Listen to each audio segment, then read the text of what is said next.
Good morning बेटा। आज हम फिर से अपना चैप्टर फर्स्ट इंटीजर्स कंटिन्यू करते हैं। उसकी एक्सरसाइज फर्स्ट डे कंप्लीट हो गई थी। अब हम मल्टीप्लीकेशन ऑफ इंटीजर्स करेंगे। ओके, मल्टीप्लीकेशन ऑफ इंटीजर में क्या होता है, मेरे पास यहाँ पे दो केस हैं। दोनों इंटीजर पॉजिटिव हो और उनको मल्टीप्लाई करें तो क्या होगा। जब दोनों पॉजिटिव हो तो पॉजिटिव ही आएगी वैल्यू। देखिए कैसे, एग्जाम्पल लेके चलते हैं। एक है 7, एक है 3। दोनों इंटीजर कैसे हैं, पॉजिटिव, और दोनों का मल्टीप्लाई करूं तो क्या आएगा 21, वो भी पॉजिटिव। अब सेकंड देखिए, दोनों नेगेटिव तो क्या आएगा पॉजिटिव। माइनस माइनस प्लस हो जाता है ना प्रोडक्ट करने पर। तो हम कोई एग्जाम्पल ले लेते हैं। 5 मल्टीप्लाई -5 मल्टीप्लाई -3, क्योंकि हमें दोनों इंटीजर नेगेटिव लेने थे। तो इसका मल्टीप्लीकेशन कितना होगा, 5 3 15, और साइन कौन सा आएगा, प्लस का। क्यों, क्योंकि दोनों माइनस माइनस आपस में कैंसिल आउट हो जाएंगे। तो ये भी क्या हो जाएगी, पॉजिटिव वैल्यू। इसी में थर्ड होता है एक पॉजिटिव एक नेगेटिव, तो क्या आएगा, ऑलवेज नेगेटिव। जब हम एक पॉजिटिव और एक नेगेटिव की मल्टीप्लाई करेंगे तो हमारे पास नेगेटिव इंटीजर आएगा। देखिए कैसे, मैंने लिया 4 पॉजिटिव और 2 नेगेटिव इंटीजर। दोनों का मल्टीप्लीकेशन कितना होगा 8। साइन कौन सा आएगा, नेगेटिव। तो एक पॉजिटिव और एक नेगेटिव होगा तो ऑलवेज नेगेटिव। अब हम इसे एक डायग्राम से ड्रॉ कर लेते हैं, जिससे याद करने में आसानी होगी। यहाँ पे एक ट्रायंगल बनाया, दोनों पॉजिटिव, हम मल्टीप्लाई कर रहे हैं। दोनों पॉजिटिव तो क्या आएगा, पॉजिटिव। अगर दोनों नेगेटिव तो क्या आएगा, positive. Minus minus cancel out हो जाएंगे। एक नेगेटिव और एक पॉजिटिव तो क्या आएगा, नेगेटिव। ओके, तो ये बेटा इसको ऐसे याद रख सकते हैं। ओके, ये था मल्टीप्लीकेशन ऑफ इंटीजर। अब इसी में आगे चलते हैं, properties of multiplication of integers.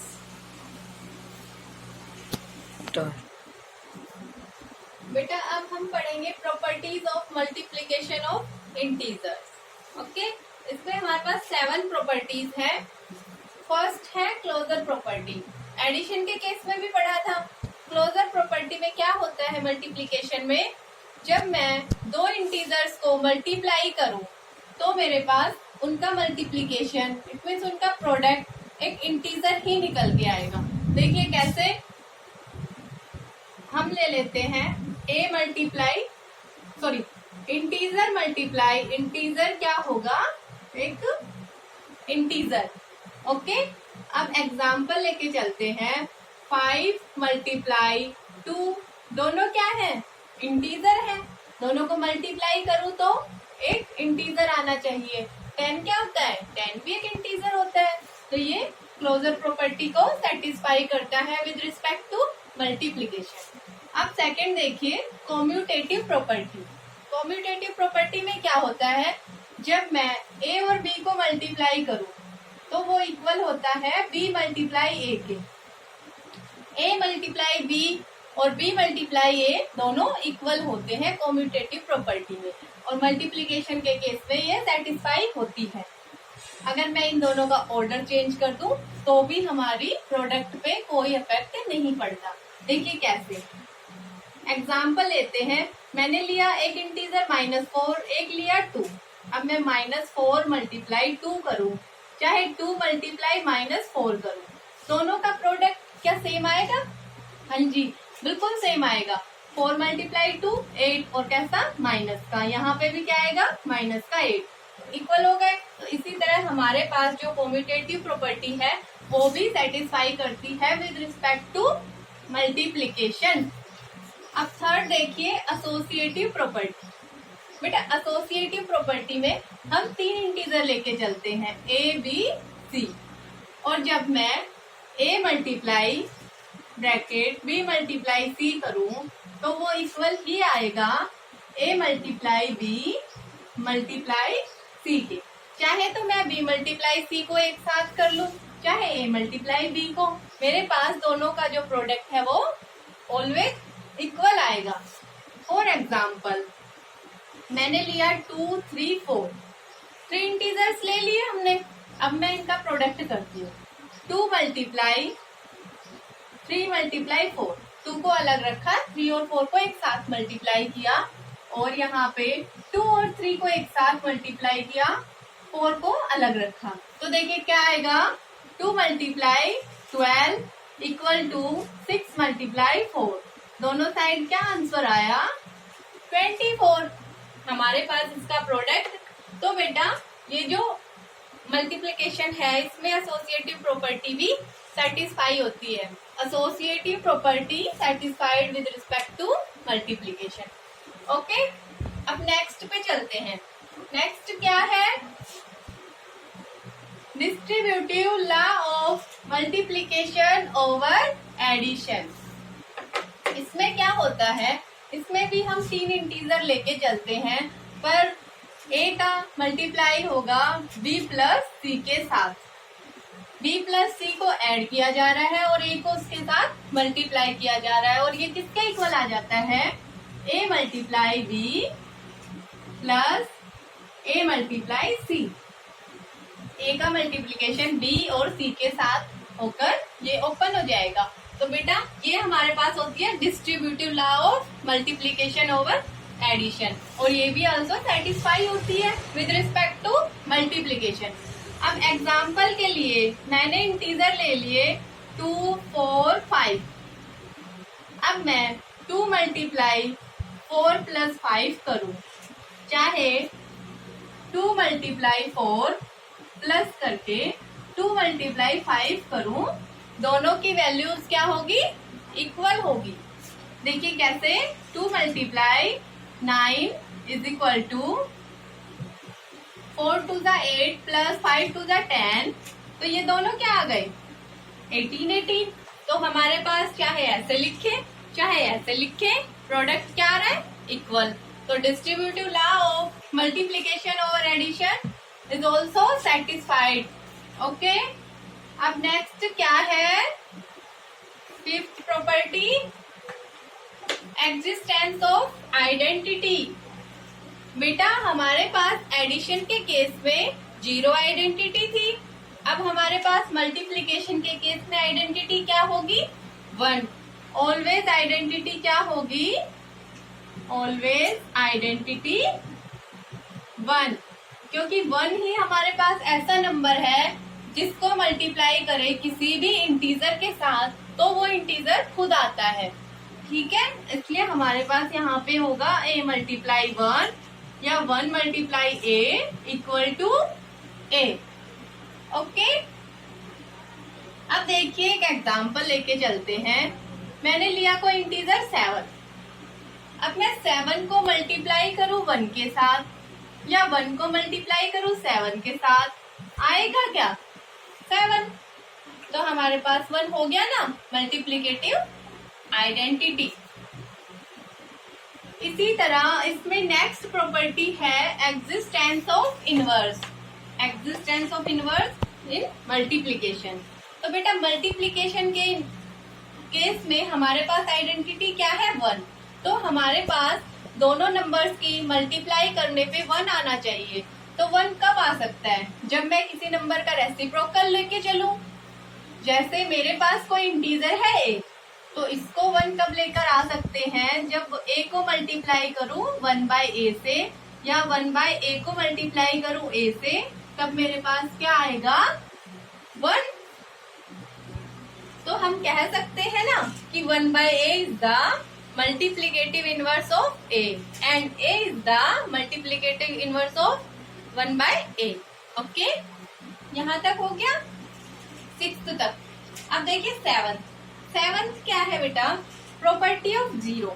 हम 0 की प्रॉपर्टी बता रहे हैं कि 0 जो नंबर है वो किसी के साथ भी मल्टीप्लाई करने पर उस नंबर को 0 बना देता है, या 0 को किसी नंबर से मल्टीप्लाई करें तो हमारे पास 0 बन जाता है। इसी की वजह से हम इस केस में मल्टीप्लेटिव आइडेंटिटी 0 को नहीं लेते, 1 को लेकर चलते हैं, क्योंकि 0 हर नंबर के साथ इंटीजर के साथ मल्टीप्लाई होने पर उसे 0 बना देता है। ओके, ये थी हमारे पास properties of multiplication of integer. देखिए एग्जाम्पल नंबर 3 आपकी बुक का। इसमें क्या करना है, सिंप्लीफाई। हम इसका फर्स्ट पार्ट कर रहे हैं बेटा। फर्स्ट में क्या गिवन है, 8 मल्टीप्लाई -15 प्लस 8 मल्टीप्लाई 6। तो बेटा इसको कैसे कर सकते हैं, अभी हमने एक लॉ पढ़ा था प्रॉपर्टीज में, डिस्ट्रीब्यूटिव लॉ ऑफ मल्टीप्लीकेशन और एडिशन। उसमें क्या था, उसको यूज करेंगे हम यहाँ पे। Using distributive law of multiplication, law of multiplication over addition. ये प्रॉपर्टी थी a multiply b plus c is equal to a multiply b plus a multiply c। और क्वेश्चन क्या गिवन है, 8 मल्टीप्लाई -15 प्लस 8 मल्टीप्लाई 6। तो बेटा मैं इसको ऐसे लिख सकती हूँ, 8 मल्टीप्लाई -15 प्लस 6। हाँ जी, लिख सकते हैं ना इसको ऐसे इजीली, इस लॉ का यूज करके। अब क्या हो जाएगा, 8 मल्टीप्लाई यहाँ पे कितना आएगा, माइनस का 9 और 9 8 जा 72। कैसा, नेगेटिव, क्योंकि एक नेगेटिव इंटीजर एक पॉजिटिव, तो नेगेटिव। ऐसे सिंप्लीफाई करना था हमें इस क्वेश्चन को। तो बेटा इसके बाकी पार्ट्स आप लोग रफ नोटबुक में करके देखना। अब इम्पोर्टेंट रिजल्ट्स, इसी में जो हमें ज्यादा लंबी जो मल्टीप्लिकेशन है एक साथ उसको करने में हेल्प करता है। Important results. तो बेटा देखिए इसमें, जब मैं -a1 multiply -a2 up to -an, n तक किन्हीं नंबर्स को, किन्हीं इंटीजर्स को मल्टीप्लाई कर रही हूँ, तो मेरे पास क्या आएगा, माइनस बाहर a1 a2 up to an। और ये कब आएगा, वेयर n इज ओड, जब मेरे पास n जो है वो ओड होगा, जो n की वैल्यू है वो ओड हो जाएगी, तो मेरे पास यहाँ पे जो नेगेटिव साइन है वो बाहर आ जाएगा। इसके बाद सेकंड देखिए, -a1 -a2 up to -an, ये इक्वल किसके आएगा, a1 multiply a2 up to an। कब आएगा, जब मेरे पास ये जो n है वो इवन होगा, वेयर n इज इवन। यहाँ पे जो n की वैल्यू है वो इवन होगी, इट मीन्स इवन इंटीजर्स होंगे। Okay, even number of integers का प्रोडक्ट करूं तो मेरे पास यहाँ पे सारी जो प्रोडक्ट आएगी वो पॉजिटिव आएगी। इसके बाद थर्ड देखिए, थर्ड में जब किसी एक ही नंबर को हम n टाइम्स मल्टीप्लाई करें तो क्या होगा, मैंने a को n टाइम्स मल्टीप्लाई किया, माइनस a को हम n टाइम्स मल्टीप्लाई कर रहे हैं, तो क्या आएगा, माइनस बाहर a की पावर n। नंबर सेम है तो जितना टाइम्स होगा, मतलब यहाँ पे है ना n टाइम्स है तो माइनस बाहर लगा के a की पावर n कर लेंगे। और यहाँ पे जो ये n है वो क्या होना चाहिए, वेयर n इज ओड, यहाँ पे जो n है वो ओड होना चाहिए। और बेटा फोर्थ में अगर मेरे पास -a को मैं n टाइम्स मल्टीप्लाई करूं तो मेरे पास क्या आएगा, a की पावर n। कब? जब यहाँ पे जो n है वो इवन होगा, यहाँ पे जो a है वो इवन टाइम्स मल्टीप्लाई हो रहा है, तब इवन नंबर टाइम्स प्रोडक्ट हुआ है इसका, तो यहाँ पे a की पावर n हो जाएगी। और अगर ओड टाइम्स हुआ है तो माइनस a की पावर n हो जाएगी।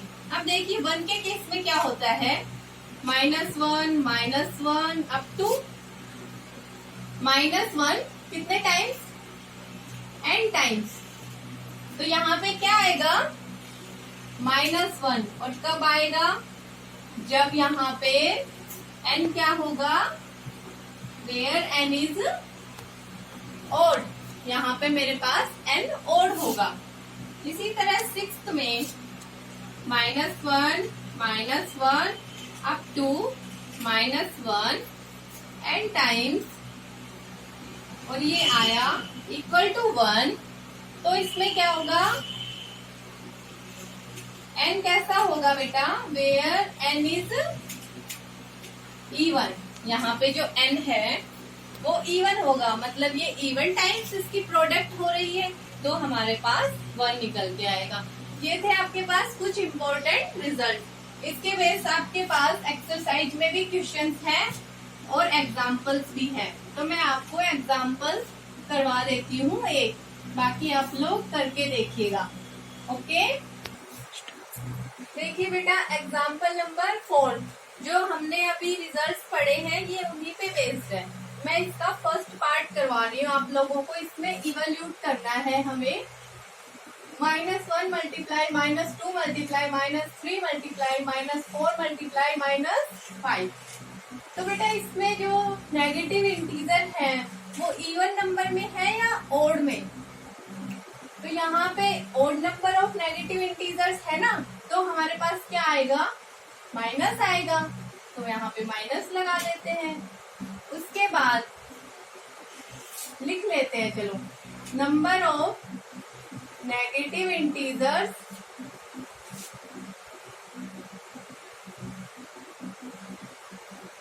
Is odd. जो नंबर ऑफ नेगेटिव इंटीजर है वो क्या है? ओड। तो जब number of negative integer odd होते हैं तो हम माइनस लेके चलते हैं, माइनस लगाएंगे और हमारे पास इनकी प्रोडक्ट कितनी आएगी? 5 4 20, 23 60, 62 120। तो यहाँ पे कितना आया? 120। तो मेरे पास इसका आंसर हो जाएगा 120। ओके, अब नेक्स्ट है बेटा एग्जाम्पल नंबर 5। इसमें क्या गिवन है? What will be the sign of the product if we multiply together 199 negative and 10 positive integers. ये हमें बताना है कि क्या साइन आएगा उस प्रोडक्ट का जिस प्रोडक्ट में 199 नेगेटिव इंटीजर्स हो और 10 हमारे पास पॉजिटिव इंटीजर हो। तो बेटा पॉजिटिव इंटीजर से तो कोई इफेक्ट नहीं पड़ता, हमें पता है, we know that positive integers are not affected to the product. Okay, फर्क पड़ता है तो नेगेटिव इंटीजर से। और बेटा जो ये नेगेटिव इंटीजर है ये किस में है? 199 is odd number. We know that positive integers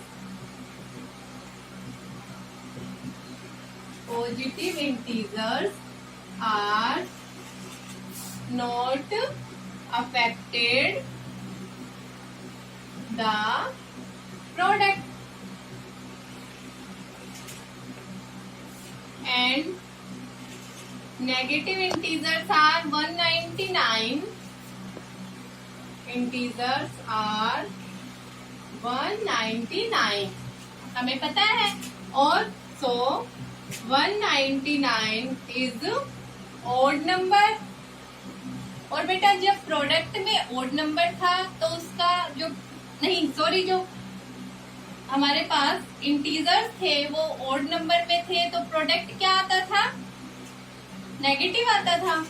so the product of hence the product of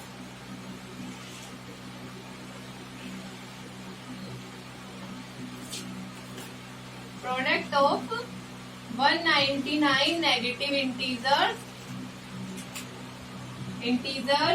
and 10 positive integers क्या आएगा? नेगेटिव।